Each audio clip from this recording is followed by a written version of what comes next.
I just watched Ralph Breaks the Internet, and the only thing this movie broke is my freaking trust in these stupid sequels. Ugh.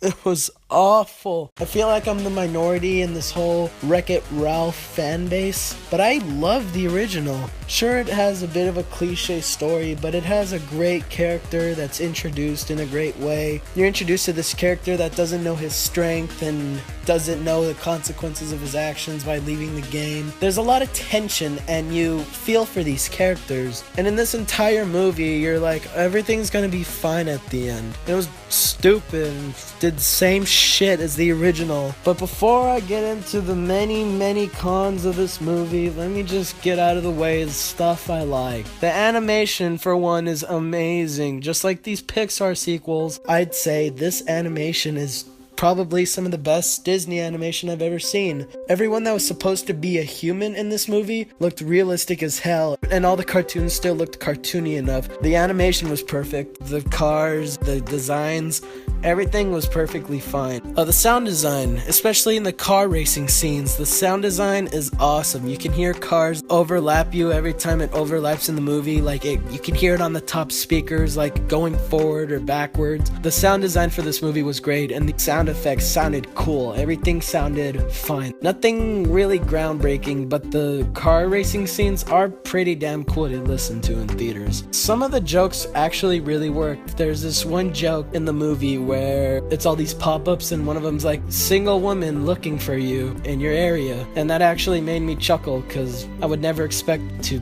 see that in a Disney movie, and it was there. It was pretty funny. It did make me laugh. Some of the other jokes were pretty funny. There's this entire montage of Ralph making trendy videos to get more likes, and it's some video format that I find hilarious. I don't want to give it away because it made me laugh pretty damn hard in theaters. I was the only one laughing, but you'll definitely know it when you see it. For the most part, I'd say this movie was pretty enjoyable. It wasn't like Incredibles 2, where Incredibles 2 had some good action scenes, but overall was really boring. I like Incredibles 2 more than this. Right after I finished the movie, I wouldn't have believed that, but giving it some time, I do like Incredibles more than this movie, Incredibles 2, but entertainment-wise, it's less boring, because Incredibles 2 had a lot that it was trying to do, and it just didn't come off as very entertaining and more as jarring, for me at least. Alright, now here are the cons.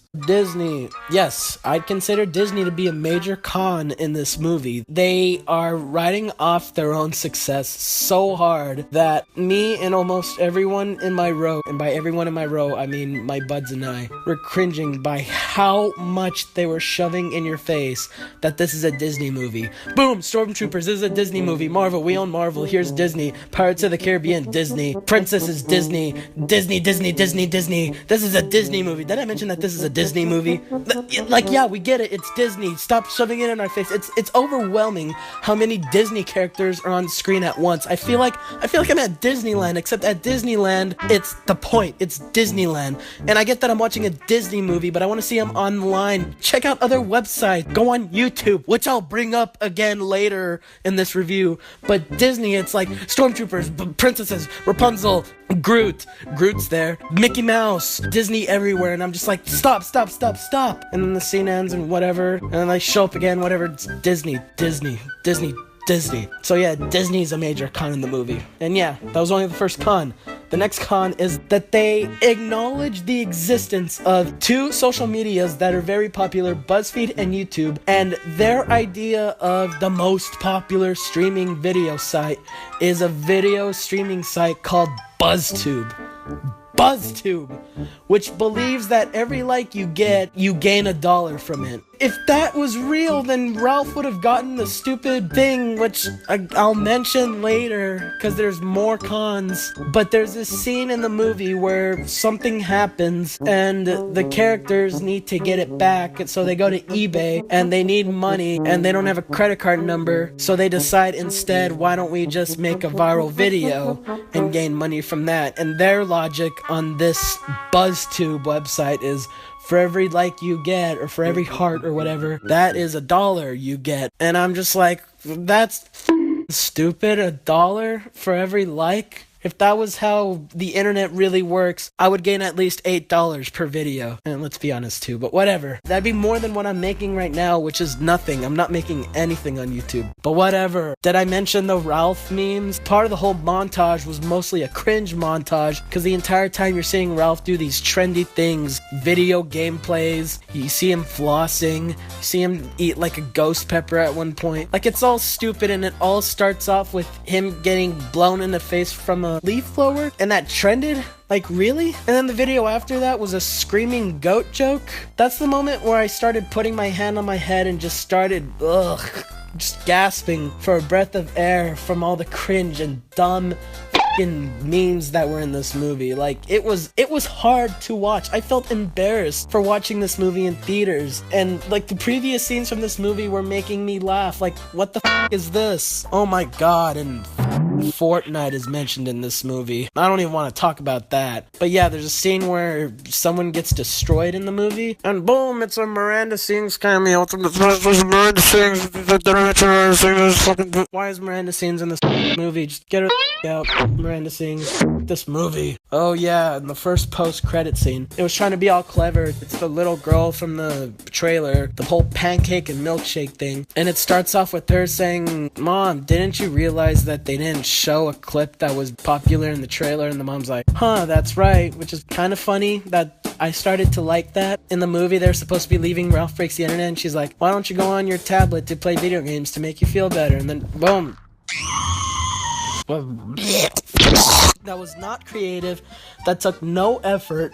They just added a little joke at the beginning and still put that stupid scene in the movie, and boom, it ended. Oh yeah, and I wish I could have been there for the second half of the credits, because I've heard there's something legendary in there, which I'm not gonna spoil, but I was so astounded and blown away by how average and stupid this movie was that I just didn't want to watch it. Even the lady there was like, "There's a second post-credits scene," and all our friends and I were just like, "No, we're not watching it." And the intro for this movie was so bland. The first one has the perfect intro. It introduces the character, it introduces the world, and it introduces all these villains' characteristics within the first, I'd say, 3 minutes of the movie. And this one, they're just talking the whole time. It's like, if you haven't seen the previous movie and you don't know who these people are, you'd be confused as hell with what the hell is going on. So yeah, the intro, I remember thinking, really? Is this how the movie's gonna start? Oh yeah, and before the movie started, they did that Incredibles 2 thing again, where it's like, "It takes us long time to make movies, but do know that we appreciate you coming to the cinema, and whatever, internet, enjoy the movie." I didn't. And that ending. Oh my god, that ending. I literally had my hand over my face to cover the awful, cliched, formulaic, and stupid ending for this movie. Spoiler warning. I wouldn't consider any of this to be a spoiler because it's so predictable. It literally ends like the first one. But if you really do care about this movie, then here you go. But yeah, the freaking ending was like this giant Ralph zombie, and he's trying to scare people, and Vanellope is like, "No, you can't do this, just take me." And he's like, "No, you know what, I'm gonna have to learn to give her up." And then it just disappears, and you don't see everything that was just torn apart go back up. It just cuts and everything's fine. You. And then when Ralph falls, instead of being subtle and the women just saving him, they're just like, "He's a big, strong man and need a rescuing." Whammin'! Am I right? Oh, and must I add that there's a scene in this movie where these two characters literally go into the dark web? This is what's called the dark net. Dude, this is dark web. And we are here for the deep web video of the week. The risks of the deep web. Tor browser. Anonymous. Tor. Onion, deep web, dark net. Tor, onion, deep web. Tor, onion, the deep web. Are you sure this is safe? They reference the dark web in a Disney movie. You find hitmen on the dark web. You buy drugs on the dark web. You don't buy viruses from the dark web. You can get a virus on Google Chrome if you want. It's easy to get a virus. That just proves that the people who made this movie know nothing about the internet. They're like, "Oh, the dark web is where all this scary stuff happens. You can buy viruses." Like no, if they did their research and the people at Disney really knew the concept behind the dark web, they probably wouldn't put it in their final cut of a movie that's for families. The dark web. Now kids are gonna search up and see what the dark web is, and you don't want to expose children to shit like that. This is the dark web. Illegal activities happen on the dark web, not virus buying. 4 out of 10, don't frickin' see this movie. Ralph Breaks the Internet. Rated PG. November 21st.